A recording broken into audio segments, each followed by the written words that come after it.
Hey y'all, let's take a garden tour. So if you're new here, I'm Sherilyn. This is Just Goodness 333 Little Homestead, and I am gardening in my backyard, my tiny homestead, and I have chickens and rabbits and a beautiful vegetable garden, and this year we're introducing fruit. I garden in South Florida in Zone 10A, so as I'm talking to you about getting ready to plant things like tomatoes and such, it may not apply to where you live, but I hope you enjoyed the video anyways. I did not grow food this summer, and I chose to let my soil rest because it was just very drained. And when I did that, I decided to go ahead and restructure how the garden lays and how it flows, and I've just been working a lot this summer in July and August in the heat in South Florida. But I'm very pleased with the new layout, and I wanted to share that with you, and hopefully it'll inspire you if you have some of the same ideas. If you want to incorporate some food foresty ideas, or some fruit, or some perennials, or just whatever. So let's go.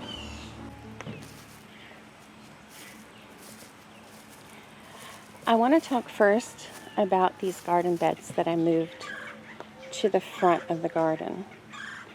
They used to lay way back there in the back, and then all of this was road gardens, and it just had, you know, the natural lawn was the edge, and I spent so much time fighting this grass to keep it from trying to reclaim the garden. So this summer, while I wasn't growing anything, I decided to pull those beds forward and make this definitive edge here along the front, a little entryway. What that's going to do is it's going to give me this edge where I can weed eat up against, and it's going to make a boundary line for that grass to keep it from constantly trying to overtake the garden. So this is what's new in the front. Over here, I wanted another edge to the garden. Now, all of these pots used to be here along in 2 rows.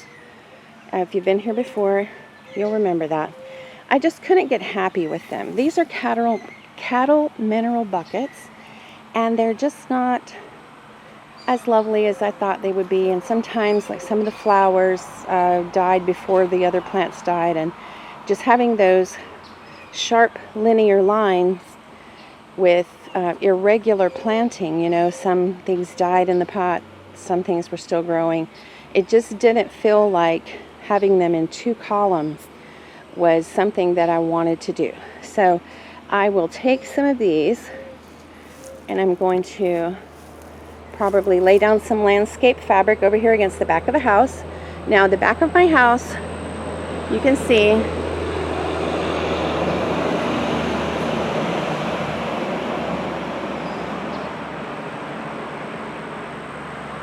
the sun rises over the front of the house, and we have this massive tree. So the sun doesn't get back here until around noontime when it's overhead. So this would be a good place for things that do not require morning sun, but only require about 5 hours of afternoon sun. And I'm going to do some brassicas back here. I used to have a garden bed back here, and I grew cauliflower, broccoli, and that kind of thing back here, and it did well. So I'm going to do some container gardening there with some of those pots, and then swing back around here, and I'll take some of the rest of them back there, probably under that tree. I purchased this trellis. It's very inexpensive, and it's a little flimsy. I purchased this trellis at Walmart online. It's $32, but it is a nice, you know, like 7-foot tall trellis. I have secured it to these 2 T-posts, and I've taken my old fencing trellises and just ran this fence all the way to the back.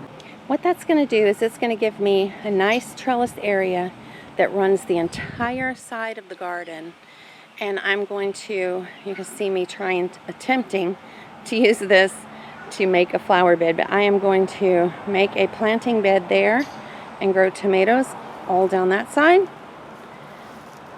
Then I brought another piece of fencing over here, and this only goes halfway down, and then I'm going to grow tomatoes on this side. So when this is done, this lovely brown bud alamanda is going to climb this trellis on both sides. Then I'm going to have perennial, all year round flowers and vines, and it's just going to be lovely. Because when you look at the empty trellises and empty arches in a garden, it just seems bereft. It just seems a little sad. So this way, by planting flowers here, yeah, you hear the chicken drama. We have chicken drama here. By planting these flowers here that are going to be vining and flowering all year long, we're never going to have that empty feeling in this one spot. After I put these beds in, I realized that we were not in line with the opening of that pergola back there. The arbor. I think it's called an arbor. And that really kind of upset me. And I thought, what on earth am I going to do? So my friend Cindy suggested that I come in here and make an S-curve pathway, made it more whimsical. So here we are on this little S-curve pathway that leads back to the arbor. And back here, let's take a look at this poor rose. I have given up on roses in my backyard. No matter what I do, they bloom out, they look pretty when they're pumped with fertilizer, and then 2 weeks later, they're dying, and this guy's just dying. So I'm going to take this rose out. But look here, I have a volunteer. This is a cherry tomato. It's a Sweet 100 cherry tomato. It was something I purchased at a nursery, and it was probably a hybrid. And so it's not coming back like a Sweet 100 cherry. It does have the little clusters.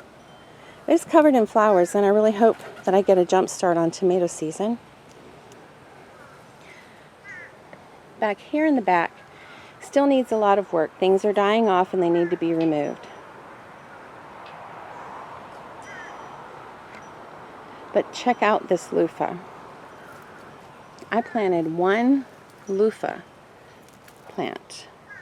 Or I planted 8 seeds and only one grew, and I guess it was a good idea because look how massive this thing is. These sweet little sunflowers are finished. Now look at this loofah. Isn't this thing just lovely? There are so many hanging on there. And I was looking up when to harvest them, and it said to let them dry on the vine. So they're starting to turn a little more yellow than green. So I guess we'll just wait and see. And down here, I had some volunteer black-eyed peas, and they're covered in aphids. So I have to deal with that. In this back corner here is a moringa tree I purchased in a 4-inch pot a couple of months ago, and now it's taller than I am. So that thing is doing really good. I am giving up the back 4 to 5 feet of my garden space, and also along this side, because I want to grow a food forest. I have planted some banana trees back here, and the moringa tree. Moringa is an amazing medicinal thing. It's so full of nutrition, and it also has extremely good anti-inflammatory properties. Some people actually use it as a treatment for arthritis pain. And you can eat it fresh in salad, you can dry it and put it in tea, or you can dry it and blend it in your coffee grinder and make it into a powder. Put it in smoothies and soup and whatever. And this little guy is just going for it. And we'll turn around this way. There's some volunteer sweet potatoes. I'm sorry if the video is a little bit rocky. My tripod is loose, and so the camera's sort of shaking. Back here we're on the side of the garden now. I'm giving all of this to a food forest. There's my cranberry hibiscus that's gone mad and crazy. I'm going to use a lot of this for chop and drop. I'm just going to chop it and drop it back here to become natural mulch and to feed the soil. And coming through here, I have a Barbados cherry that I've just planted out, and some panels the neighbor gave me that I'm going to try to find a way to trellis. Some more banana trees. And this is the area I'm working on, and it's a bit of a mess. So in case you couldn't get the sort of like where we were at in the layout, let's do this. We are on the far right side of my garden along the privacy fence. Here I'm giving up this 5 feet, sort of 5-ish feet, and this is going to be a food forest. I have the banana trees planted, the Barbados cherry, the moringa tree in the back. In here I'm going to come and plant pigeon peas and other things, and I can also grow annual vegetables underneath these things.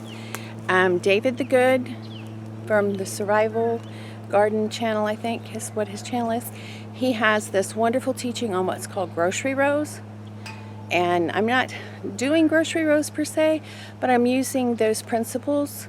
And we'll have the banana trees, you know, the Barbados cherry, and underneath there's going to be plenty of room to grow things like green beans, sweet potatoes, different things like that. So we still have our planting space. We're just sharing it with the food forest.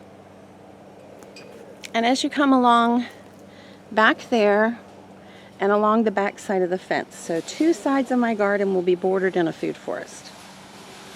Now we're back up here at the front of the garden, and I'm going to take you around and show you the rest. It's sort of like a maze back there. So over here along this fence is where I will plant a row of tomatoes, and then give myself a little walkway, and all along here I'll just be able to plant all of my lower lying things, brassicas, onions, carrots, anything I want to plant in here is sort of lower lying, and I won't have to have a perfect row or any rhyme or reason. I can just do little patches. I can follow the pathway if I want to. And look at all this grass. This is what we started catching the grass clippings, and it has been amazing. Look at all the grass clippings we got in one mow yesterday, just from the front and the side yard. And I live in a neighborhood lot, and all of that's going to be such great mulch and feed the soil. It's going to be wonderful, and it was free. And along this side over here, we'll plant the same way. Over here, I have a test patch of black-eyed peas that I planted in this new compost because I was testing it to see if, you know, it had any of the herbicides in it that a lot of people are getting in their compost nowadays, and it did not. And they're looking great. So I figure they're about to go to fruit in about, today's August 21st, I think. So in a few weeks, maybe mid-September, I am going to plant green beans here. But for right now, I'm going to let those go. Maybe they'll get some beans, and maybe I'll get a little harvest. I'm going to plant Blue Lake pole beans on both sides of this trellis. Okay, and then as we made that little turn, I put the green stalk garden planters here, and this is what I'm going to grow my lettuce and spinach and kale and some flowers and things like that in here. On this trellis, I am going to plant Blue Lake pole beans. Now you can go under that trellis and back into the food forest area, or you can come over here.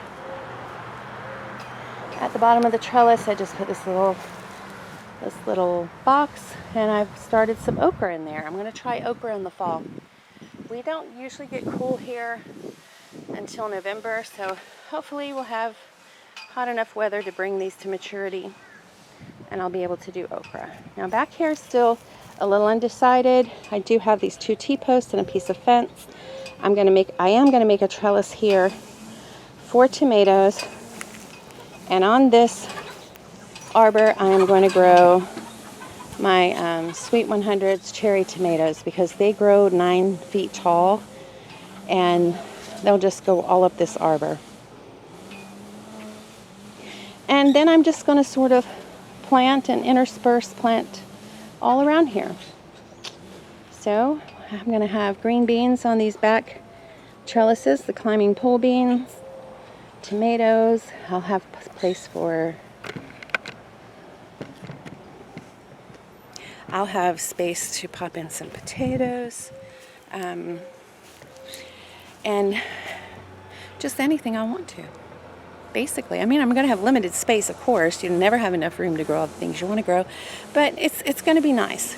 And I actually was so freaked out by the fact that I was sort of breaking up with the idea of having these perfect rows, and now it kind of feels liberating.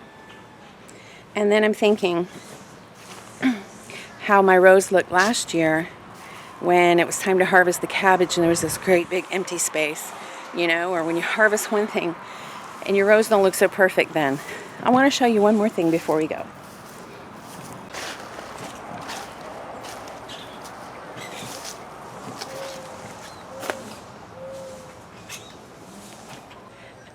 I'm standing here in the back behind the chicken coop over in that back corner where we did a video a few videos ago on taming a weedy jungle, and I may not have been so clear as to my plans for this area. This plastic is not staying here. This plastic is here solely to kill the weeds and to solarize the soil because we deal with root knot nematodes, and because I have not developed the soil with compost and organic matter. I'm quite sure the nematodes are having the time of their life in there, and I want to, you know, get rid of the weeds, solarize the soil, and then this is coming up. I'm playing around with a few ideas. I'm concerned about this tree, this little tree behind me. I don't know how much sun it's going to let in here. I don't know, you know, where the sun is going to fall, and I'm looking to see. I thought about doing some potato rows back here, and I thought about doing like a Seminole pumpkin and a few things like that. I know we can grow cantaloupe in the fall, so I thought about, I have a trellis over here on the edge now, and I thought about doing cantaloupes on that trellis and doing Seminole pumpkin in here. There's just some things I'm trying to figure out. I don't have to plant this out until October, so right now the plastic's just laying here, killing back all the weeds. Even those tough stems we talked about in that video, they're so soft you can just push them over, and that's all this plastic is here for. So I'm not going to leave it here.